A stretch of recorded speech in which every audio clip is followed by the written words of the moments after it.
Madame et monsieur, bonne soirée.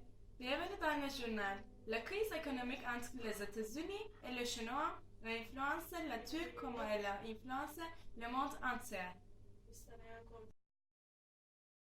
La question importante que tout le monde pose est comment a commencé la crise économique entre les Chinois et aux États-Unis. Et je laisse la parole à Emirhan qui est commentateur. Bonjour à tous. La crise économique entre Washington et Pékin a commencé en juillet 2018, alors que les États-Unis ont augmenté la droit de douane de 34 milliards de dollars des produits importés de Chine de 10% à 25%. Puis la Chine a répondu aux États-Unis tout de suite. Cet événement a influencé tous les pays, mais cet événement a particulièrement touché les pays en développement.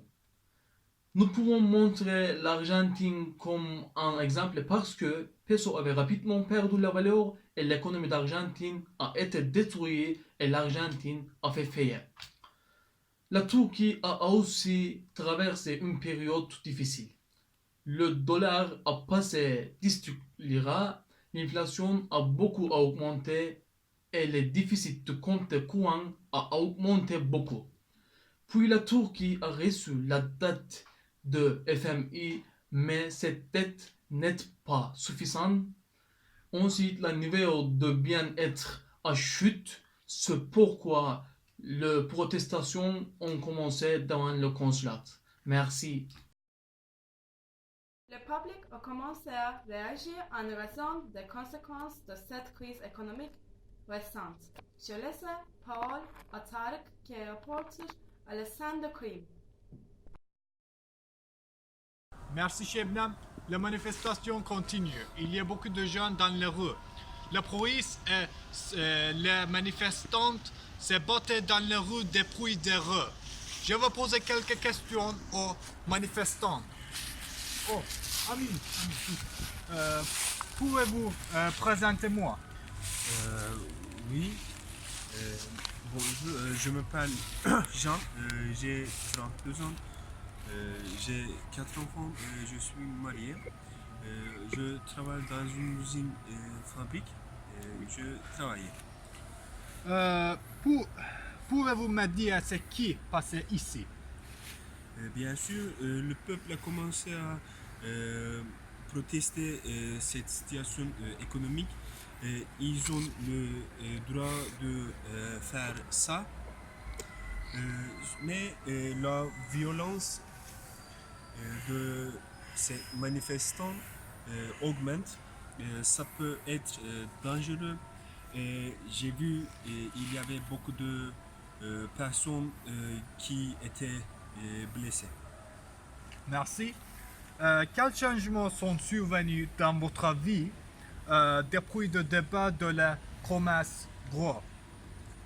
J'ai pu acheter 3 kilos de pommes de terre à 5 lira mais l'année dernière, mais maintenant je ne peux même pas en acheter 1 kilo.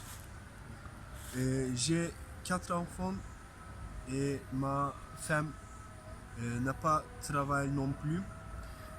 Mes enfants me demandaient pour cadeau, mais je ne peux pas leur acheter.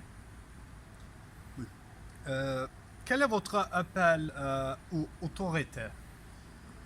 Je ne sais pas, mais on m'a licencié pour quelques raisons économiques. Oui. Je ne comprends pas l'économie, mais j'ai conscience qu'il y a quelque chose de mauvais.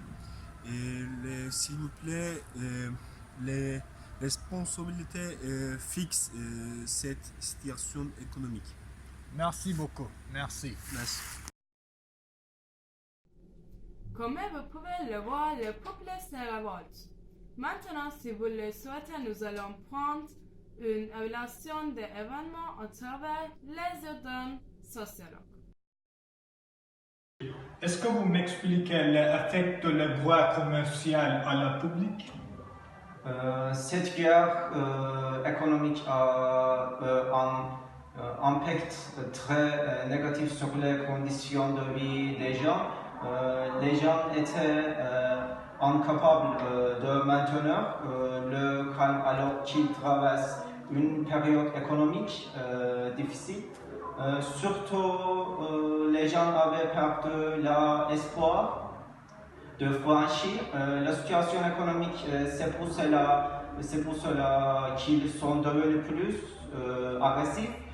Cette humeur a conduit les gens à commettre des crimes ou à commettre des actes en masse.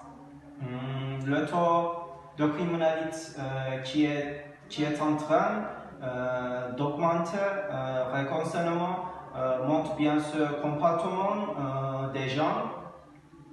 La cause sous-jacente des présentes protestations et le désespoir. Le public a voulu une moyen de sortie de la crise. Le gouvernement n'avait pas pu donner l'espoir de franchir cette crise. À cause de cela, les protestations n'ont pas fini. Le gouvernement devrait produire des politiques